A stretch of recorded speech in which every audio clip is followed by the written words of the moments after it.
Whether you operate one forklift or thousands, one location or hundreds, the new My Toyota customer portal can help you optimize your operation and material handling equipment. This one-stop, free-to-use platform is designed to help you take control of your information and make smarter decisions, all at the touch of a button. Register and access your data today at my.toyotaforklift.com. That's my.toyotaforklift.com.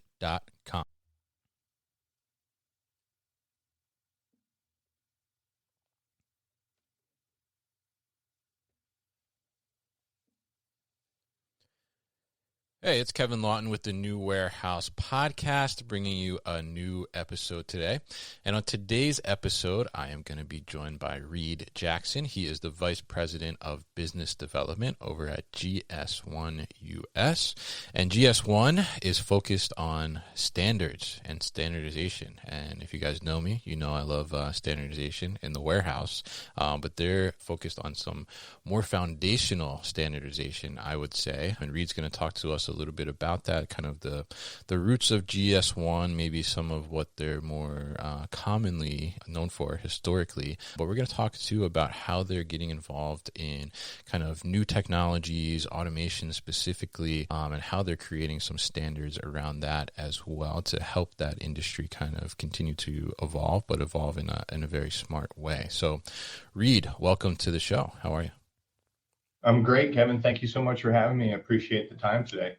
Definitely happy to get you on here. GS1, you guys are like my neighbor here in New Jersey, so always appreciate getting some neighbors here on the podcast. But yeah, I mean, it's great to connect, great to learn about this. I mean, I think it is very important to have standards in whatever industry you're in. So definitely interested to dive into this topic with you. So why don't you kind of, for people maybe that are not familiar with GS1, but I'm sure they've seen things that GS1 does and put out there, just not aware. Give us kind of the foundational knowledge, kind of set the stage for us. What does GS1 do, and what are some of the most common things you're known for? Yeah, absolutely. We are an identification standards organization for products, companies, and things. I mean, it's really those three things. We identify companies, we identify the things that they manufacture, and we identify the locations that they're leveraged in and used about. We're most commonly known for the UPC barcode. Okay. And so like, oh yeah, that's right, you're the barcode people. And we love hearing that, but we're so much more than the barcode people. And actually we're a technology agnostic organization. So, but let me take you back just a little history as to how it all got started, because It was 50 years ago and a little over actually now. But the grocery industry got together and was like, we need to fix this problem. And the problem was checkout. It was lines at checkout. The queues were too long. And then it was accuracy of the checkout. And for those that were alive back then, you'd go to the checkout and it would have a printed, price on it. And people would take prices off and move prices, or it didn't have a price. And so, there's very, very fine margins in grocery. I mean, we're looking at like pennies, half a penny type thing. It's all volume type stuff. So for them, it was extremely important. So they got together as a conglomerate, and they brought everyone together and like, we need the brands to have some type of identifier on them to speed up the checkout and to increase the accuracy. And hence came the UPC barcode. Right. So there were a lot of folks involved, ourselves included, and we were kind of the offshoot of this to become a not-for-profit, net neutral standards organization. So we work for industry and we're there to help and maintain the use of the standard. And so we bring industries together, solve the problems with them. It's their voice. We just execute, on that. But there was a lot involved. I mean, really, barcodes weren't leveraged before that. And if you think about it, packaging was done, and I believe I have one on here. You didn't have this UPC barcode, right? And so there's a lot of technology behind this. If you think about, we do self-checkout all the time now, and people just take it for granted. You take it, it goes beep, and boom, it moves on. but it's used in other places and other areas. Now, a misnomer thing, though, is not all barcodes are created equal. There are lots of barcodes that look like this, Yeah. but it's not a universal product code or a global trade item number, right? A GTIN, a global trade item number. It's simply a barcode with the proprietary number in it, which works fine in a closed loop system. It Right. really works well. So you have a lot of warehouse, like, in today's market, we have a ton of drop shippers, D2C type of things. And so you'll have these warehouses that are just distribution centers and they have hundreds of clients within them. But to maintain the organization in their warehouse, they want a barcoding system. So they're using a proprietary barcoding system. And so people will say, hey, I need a barcode. My retailer's requiring a barcode. That is a big difference in a statement versus my retailers requiring a UPC or a global trade item number. There's a big difference because once it's issued by GS1, and I'll talk about GS1 as an organization in a second, but once it's issued by GS1, it's issued once and that's it. And it's never issued again. So it's unique. This unique number was applied to ABC company for XYZ product, and that is perpetual, and it kind of stays out there in the marketplace. So back to GS1. So GS1 is a global federated organization. And as you introduced us, I work for GS1 US. There's also GS1 Canada. There's GS1 France. There's GS1 Germany. The headquarters of GS1 Global is in Brussels. And, we're federated. And the reason we're federated is because there's different tax laws and there's different regulations in each country and those types of things. So in the United States, we have over about 330,000 members of GS1 US.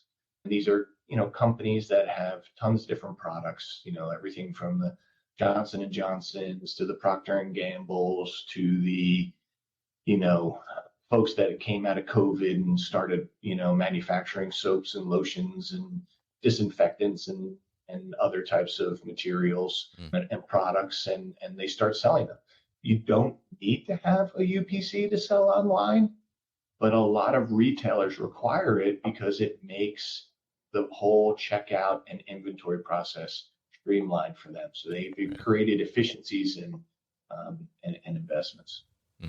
Yeah, very interesting, and I think it's so ubiquitous. I think in our world, right? Like as you said, I mean, you held something up. There's a barcode on it, right? And I think there's a couple of things right in front of me too that I can hold up that have barcodes too, right? And I mean, I think it's as consumers, right? I mean, we don't really necessarily think about those things. As you said, you go to self checkout and it just happens, right? Essentially, right? But I mean, there is so much going into that, and that simple barcode, in appearance is really actually driving a lot of that product movement and just the overall supply chain behind that, right? I mean, as we look at, from point to point, so many people are leveraging that barcode to be able to, tell where is that inventory, what is that inventory, how do we move it from here to there? And, I think somebody on the podcast once said it's kind of like the passport to the supply chain in a sense, right? And I think it's such a great analogy because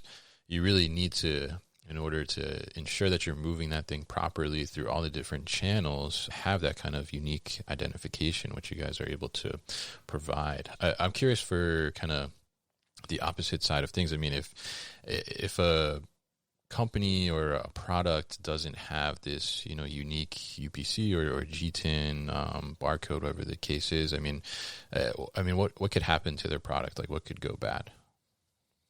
Well, it really depends on the environments and the use cases, right? There's benefits to it, but we also are a voluntary standard, right? There's no one out there with this rule that says you have to use this. But there are regulations that happen, and they recommend the use of this. So like the FDA has some recommendations for the Food Safety and Modernization Act. And so when we talk about like just groceries, lettuce, for example, everyone knows we've had tons of lettuce recall and such. But if you have this information improperly implemented, it could cost millions of dollars, let alone illness and, God forbid, severe sickness and other problems. Mm. But when you have it implemented correctly, think about it from not only the consumer side, we're going to get the product off the shelf and not have harmful environment for the consumer, but think about it on the brand and manufacturing side. You don't have to take all of your product off the shelf. You take only the product that's been infected or has the situation that needs to be addressed. We see that a lot.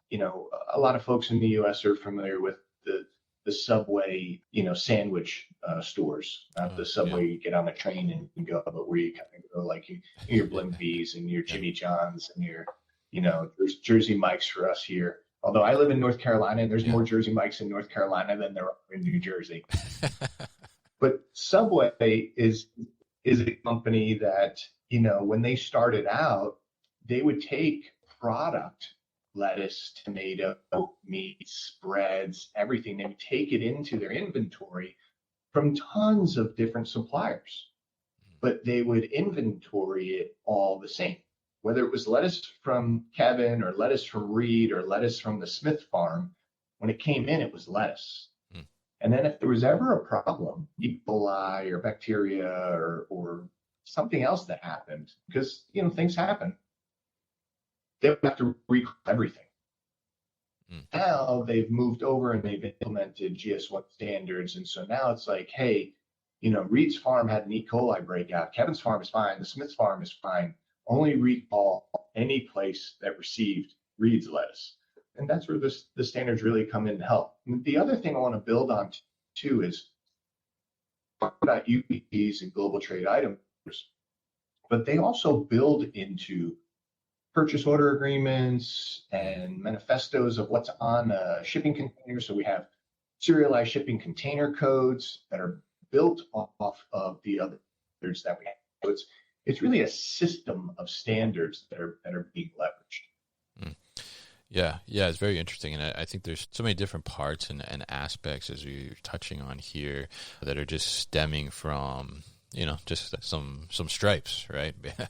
Essentially on a product. And, it carries so much weight and it allows for so many things to happen, not only from, a safety perspective, as you mentioned, a health perspective, but also from efficiency perspective too, from a supply chain business perspective too. So many things that is kind of empowering, which I think is really a great thing and a smart thing. So we've kind of understand here now, where the roots of GS1 kind of came from and where they're born and tied to in these UPCs, GTINs, barcodes, and standardization overall. But as we look at, the supply chain space right now, and, especially like the warehouse space, which we focus on this podcast, but we see so much in the way of technology coming to the forefront. I mean, I think, it's been certainly expanding, exploding, maybe in some senses you could even say, over the last few years. And I think even more so,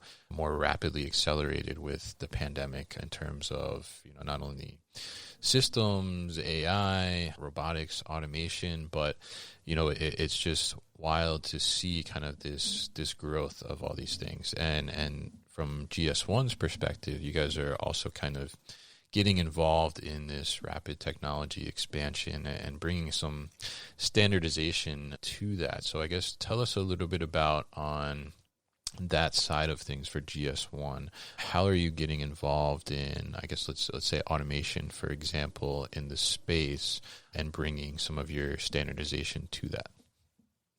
Yeah, happy to do that. I'm glad that you're bringing that up. And it's funny because when I joined GS1 a little over 5 years ago, I was brought into the innovation team. And I was coming from a 25-year experience in IT, mostly selling high-end, cutting-edge systems. I was selling IP telephony when Lucent was still around, and I was working for Cisco Systems and was working in unsupervised machine learning systems before most folks were understanding what machine learning was, and was very fortunate to be on the cutting edge of technologies before they became mainstream. Mm. And so when I came here, my boss at the time was Melanie Noose, and she wanted to look at the intersection of technology and the use of GS1 standards. Where could they be complementary? Where did they butt heads? Where were they competitive? And it was really about two-way education on both sides. And so we were looking at blockchain, we were looking at computer vision, we were looking at robotics. And there's a lot going on there. And we think about the barcode is technology. And that's a 50-year-old technology that's still being used. And I remember 2019, December of 2019, actually, no, it was January of 2020. So we had already moved for a year.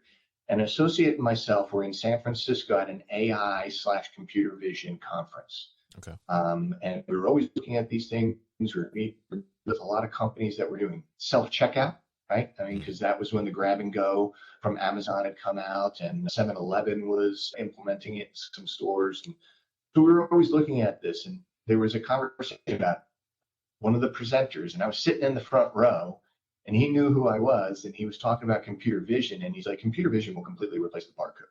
Mm. And he looked right at me, and he goes, your technology is dead. And that's it. And I just sat, and we talked afterwards, and I'm like, I am a huge fan of computer vision. We need to leverage more of it. You are absolutely right, except for one thing. Computer vision cannot tell you the expiration date of any product by looking at it, unless it's stamped on the product. Yeah. And he's like, computer vision cannot tell you the batch number of something by just looking at it. He's like, well, we would just have an identifier. I'm like, you mean a barcode? The barcode can be an identifier. Yeah. And a QR code is an identifier. And a QR code can hold more information. So constantly, and this is what I liked most over was, one, we help industry. Two, we're technology agnostic. And three, we had close to 50 years of experience. So I was just learning so much about different, areas. And supply chains are different, but they're also the same, right? There's nuance and things, but we can benefit from the systems, right? And they always say a rising tide lifts all boats, but not all marinas are the same. Mm. You need ports for big container ships, and you need marinas for smaller ships. So you're going to do similar things, but you're going to do them in different ways. And that's kind of like supply chain. Warehouse is not the same as retail stores. Mm. Online has a different experience. But how do you deal with fraud? Right? If you don't have a license plate that's registered to a third party that is doing some of these checks. So there were lots of things that came about. So when people say you're the barcode company, it's like, well, we really appreciate that. It's kind of like saying Kleenex when you really just want a tissue, or Xerox when you really just want a copy. We appreciate that, but QR codes are identifiers. We call them data carriers. RFID tags are data carriers. Sound is a data carrier. It's a wave of data that's going across the air. And so we're constantly looking at all these different things and where can we play, because a barcode isn't the be all end all. RFID is not the be all end all. Computer vision is not the be all end all. They all have places where they really shine and places where they don't shine as much. So we've been heavily involved with RFID. We leverage external resources and communities and groups. We're heavily involved with MIT and the Auburn RFID lab.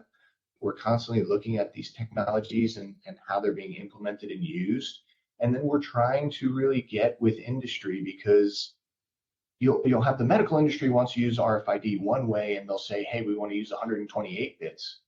And then you'll have the grocery industry say, we want to use RFID, but we want to use it this way, and we want to use XY bits or number of bits. Mm-hmm. And they're all right for different reasons, and they're all wrong for some reasons. And it's how do we bring the communities together to rise above and kind of see, hey, you're selling a product in a grocery store, a drugstore, and it's being used in a hospital.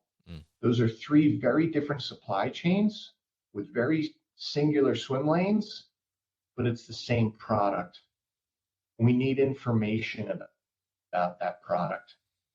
It wasn't that long ago where you would receive, Tylenol or Advil or any of these over-the-counter type of medications, and it would come with a packet. I mean, a big packet that would be folded up and you'd use it. And then it moved to a small packet. And now it's being moved to a digital record on a website, leveraging smartphones and QR codes and pulling that out. So how can we embed the global trade item number into that, or its identification, and maintain it consistently throughout supply chains, and reduce fraud and protect consumers and inform consumers, but also protect the brand and protect the retailers and increase efficiencies for the retailers and the brands and so on, so that everybody can have, a rising tide lifted. Interesting. Yeah. I think it's very interesting, and I love the example of the computer vision, like the conference you were mentioning, and how he said that the barcode is going to go away, but it's very true. It's like how are you going to identify the stuff? Like you still need to read something in some way to be able to get that, you need to be informed information. Yeah, absolutely. Right. So if we look at, things we were talking before we started recording here, we go into like a ProMat last year, and you just swarms essentially surrounded by robots, automation, whether it's, moving pallets, picking items, unloading trucks, all these different things, right? From GS1's perspective, say if we take maybe the example of AMRs that are, moving pallets from point A to point B. Yeah. Where does kind of that standardization come into play in that type of technology and those standards? We'll be back after a quick break. You hear a lot about supply chains these days, because if the past couple years have taught us anything, it's that an efficient, well-managed supply chain is absolutely critical to keeping businesses successful and consumers happy. I'm Will Haywood, and I host a podcast called All Business, No Boundaries, where we talk about supply chains, how they work, what happens when they don't, and the innovations that are redefining what's possible in the world of logistics. Join me for insightful interviews with thought leaders and industry experts. We discuss how optimizing supply chains can break down the barriers that are holding businesses back. That's All Business, No Boundaries by DHL Supply Chain. Listen and subscribe wherever you get your podcasts.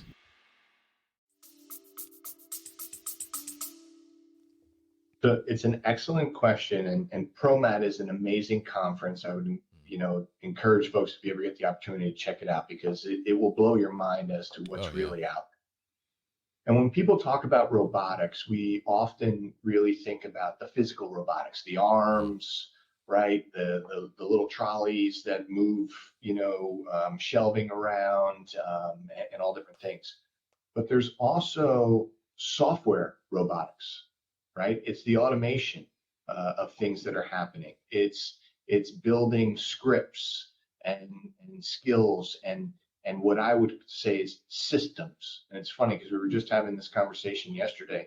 Lots of people build plans on how to be successful. Yeah. Few people recognize the systems that they leverage and the systems that they build. Amazon's probably one of the best at it.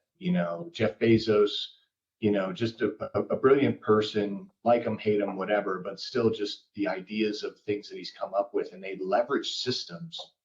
And so do a lot of other people. Target has done a tremendous job with this, Home Depot, Lowe's, Johnson & Johnson, the list goes on, and even names we don't know about. But I want to use a very simple example. Robots are computers, right? It's really what it is. It has a processing engine, but it needs to reflect on 9 times out of 10 some type of database or data stream, right? It doesn't have to be a flat file database. It could be a live stream, but it still has to reflect off of something. Just like we learn, we keep things in memory, and we reflect back to that memory. That's how computers work, but it needs contextual understanding. And you and I actually talked about this earlier. I'd like to use a very simple example. Like I can give you a number, but what does that number really mean without contextual understanding? And that's what a standard is, right? The example I used with you was the number 02/03/2024. Mm-hmm. Now, most people are like, oh, okay, 02, February 03, third day of the year 2024. But if you're in England listening to this, that is actually the 2nd of March, in Right. 2024, right? It's the exact same number. So a computer doesn't know this unless you give it contextual understanding. And that's what our standard does with identification. We created this system, and we have a prefix and a number that follows, and the prefix identifies the company, the number that follows identifies the product. It's kept in a registry. It's then used. You can use a prefix to identify a location. Here's the company, the location assigned to it. Hospitals use this a lot for here's the building, here is the closet, here is the room, here is the dispensary, all those types of things, and keep track of where their products are and moving through. And that can be programmed in, and that's what provides scale. So when I first came on and I was meeting with a lot of startup companies and even well-established companies and meeting with their R&D labs and where they think things were going, blockchain. Everyone thought blockchain, was going to save the world, and it has done tremendous things. Don't get me wrong, but it's still a technology. Why create a new identification system when you can leverage it? Because the reality in the world is not everybody has the latest and greatest. Yeah. Think about it. How many bodegas in New York City use a scanner to scan products out at checkout? They're still typing in the numbers. Yeah. Same product, it's a can of Coke, a bottle of Pepsi, something like that. It's the same product that's being used at McDonald's, at the grocery store, sold at the hospital. It's the same product, but they don't have that technology. And then you have like a Walmart or an Amazon who's leveraging RFID, they're leveraging computer vision, but the brands still need to be able to play in all these different environments, and there's an adoption. So you're always going to need, the different aspects, and how can the standard of information be leveraged? And I think about what we're doing right now, and what enticed me about coming on board with GS1 5 years ago was, one, it helps industry. Two, I get exposed to other things I wasn't exposed to. But three, I grew up in IT. I got my degree in environmental science, did that for about 2 years, and then quickly moved over to network printing, which then moves me into networking. And that was back when I had a comb, hair dryer, and had a whole thing in the morning where I would comb my hair. But that was before the internet was mainstream. And we were dealing with networks such as Banyan Vines, Apple Talk, Token Ring.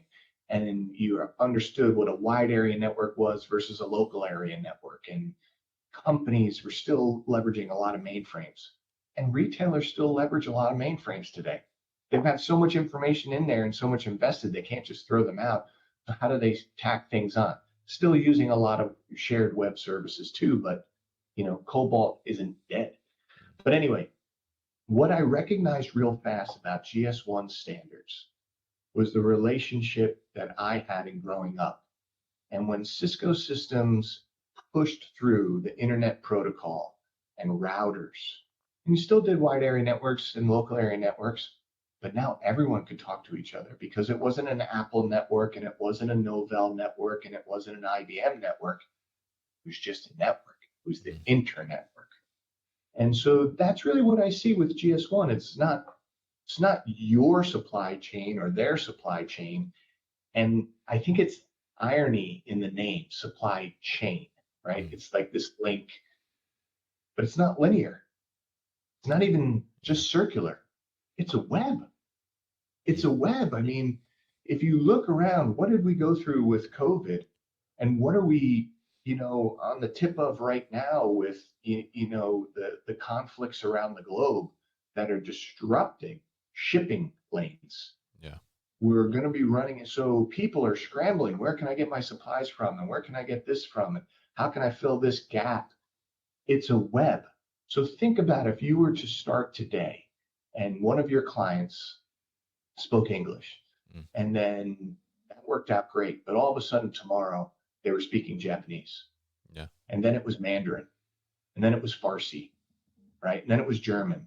You would have to learn all these languages every single day. Yeah. And so that's why we say we're the language of doing business. That's what we are globally. If you get a universal product code or a global trade item number, it will work with any barcoding system. It will be accepted at any major retailer throughout the globe. It is the standard that you build on. And if you think about what we're doing today, I remember the days where you used to update your PC with 16 CDs and even Yeah. floppies before that. And now we just do it, it just downloads. I remember when video first came out and it was, oh my gosh, nobody had the bandwidth to do it. Now we take it for granted. Yeah. Email, text messaging, you know, phone calls, all these things. We just take them for granted. And it's built off of years and years and years of technology. And I really see that the same way with GS1 standards and supply chains. Again, it's voluntary. You can create your own proprietary network if you wanted to. And in supply chains, they do that. They do that for good reason. Well, guess what? In technology, they do that for good reasons too. Yeah. Security reasons and so forth. But if you want to share, you want to be, as you stated, ubiquitous. And I still remember when I first heard that word, it was at a Rutgers presentation. The head of Palo Alto Research Center, PARC, which was a Xerox thing back in the 60s and 70s. And for just a little education, they're the ones that created email, Ethernet, the mouse, the touchscreen, Windows, Apple, all came from PARC. They all came from PARC. But anyway, this was 1995, and this guy came and gave a presentation, and he talked about ubiquitous computing, meaning you'd walk into a room and the lights would turn on and they would dim to what you liked, and the heat would turn on, and it would be at the temperature you like, and it would know who you are and all this stuff. And I remembered looking at the people next to me, what does ubiquitous mean? Like it was, but now it's an everyday term, just like supply chain is an everyday term for everyone. Yeah. But 20 years ago, it wasn't. And if you think about it today, I walk into my house, I have a Nest. I didn't get one when they first came out. I waited a really long time. And then my energy provider did a 50% off, and that was enticing. I got it. And sure enough, I walk in, the heat turns on. Yeah. And I use smart switches and smart plugs, and especially around the holidays, it helps me with turning on and off the lights all the time. But this is all built off of standards. And when IoT came out, it wasn't that long ago, there was an IoT system at Lowe's. There was an IoT system at Home Depot. Apple had an IoT system. Google had an IoT system. And they finally all got together and said, what are we doing? Yeah. We would all grow more if we had a standard. And then they created that. So Absolutely.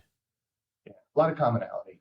Yeah, absolutely. And I think it's such great examples too that you give there, because I mean, it is such a foundational component when you look at technologies and when there's been standardization in play, right? I mean, it allows for just that growth and acceleration of the technology to continue with, like the last example you just gave, which ultimately allows for better consumer adoption and, the ability to get not only, have to be like, oh, I'm just a Google guy only, right? It's like, well, Google has something that works for me, but then maybe there's also something that has to do with Alexa that works for me too, from an Amazon perspective. Right. So you're able to kind of bring those together. And I think as we look at the technology landscape and all of the new technologies that are coming out in supply chain, I think that's very key as well, because you see, if we look at a warehouse, for example, right, we have multiple different processes within that operation, and we're not necessarily going to have a company, and there's certainly companies that I think are trying now to have some type of automation or robotic solution for every process within the warehouse, but that doesn't necessarily mean it's a one-size-fits-all situation. So you want to be able to have those communicate in different ways and have that underlying system, like you mentioned, be able to really drive all that and connect. Like, you don't want to end up going with one solution and then, that closes out my options on like 8 other solutions, right, that I could put into place. So I think it's really interesting, the underlying foundational component of it is so kind of consistent maybe in history to be able to create that standardization and how that really can impact an industry as a whole in a positive way and have everybody grow together, which I think is a great thing. So very interesting stuff talking to you here, Reid, and learning more about GS1 and just how kind of deep, I guess, those foundational roots go and how much it kind of drives so many of the things that we're doing, not only in supply chain, but just every day and in our consumer lives too, that we don't even know is kind of surrounding us. So very much appreciate you coming on the show and talking to us and giving us all these great insights. If people are interested in learning more about diving deeper into some of what GS1 does, what is the best way to do that? Yeah, I mean, the best way is just go to our website. We're at gs1us.org, and there's lots of resources there, tons of different things. We even have a call center. People call in all the time asking questions, but we have a Connect, which is our user conference that happens every year in June. Find out more information about that on our website as well, but it's where all brands and vendors come together and talk about the successes and issues still in the environments and how we can, all benefit from standards and the use of, and where we need improvements or expansions or to deal with new concepts that have come around. We're definitely pushing the adoption, but education of understanding what we call 2D barcodes, but using the Kleenex, Xerox, and other examples, it's really a QR code. There's lots of different types of QR codes, but they've been adopted and implemented and used. And it's like, okay, so how can we get retailers to just have, instead of a UPC and a QR code, maybe just a QR code? We see that transition happening over the next 5-10 years. So we're talking about things like that as well at those conferences. All right, great. And we'll definitely be looking out for those things. And we'll put all that information at thenewwarehouse.com as well, so people can easily find it. So, Reid, I want to thank you once again for coming on the show today. Thank you for listening to this episode. If you want more content from The New Warehouse, check out our new video series called All Hands on LinkedIn. Just search for The New Warehouse on LinkedIn and follow along.